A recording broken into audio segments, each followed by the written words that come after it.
గౌరవ మంత్రుల్ని వారి ఆలోచనలు కూడా మీతో పంచుకోవాల్సిందిగా విజ్ఞప్తి చేస్తా ఉన్నాం.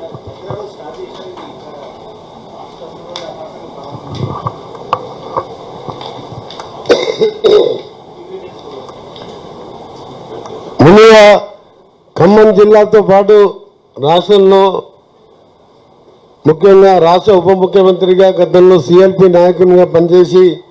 ప్రజా సమస్యలు తెలుసుకున్న బట్టి విక్రమార్క గారు, అలాగే గౌరవనీయులు రాష్ట్ర రెవెన్యూ,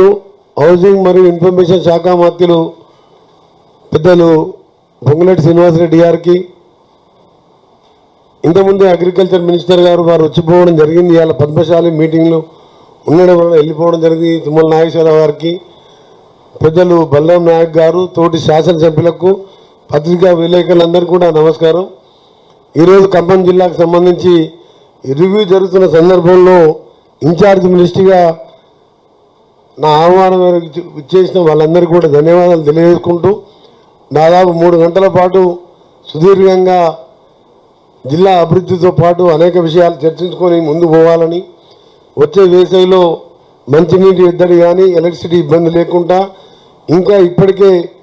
అభివృద్ధి చెందిన జిల్లాగా ఖమ్మం జిల్లా మీ అందరికీ తెలుసు. దాని మీద చర్చించుకోవడం, ఇదే రోజు మా గౌరవ ముఖ్యమంత్రి గారు ఒక చారిత్రాత్మక నిర్ణయం తీసుకొని, ఇప్పుడున్న గురుకులాలు చూడండి, మీరు ఏ రూమ్లో పోయినా 100 మంది 200 మంది పిల్లలు 5-6 కిరాయి ఇల్లు తీసుకొని 5-6 బాత్రూమ్లతో పేదవాడు అంటే చులకనగా చూసే ఈ సమయంలో ఇవాళ ఇంటర్నేషనల్ స్టాండర్డ్లో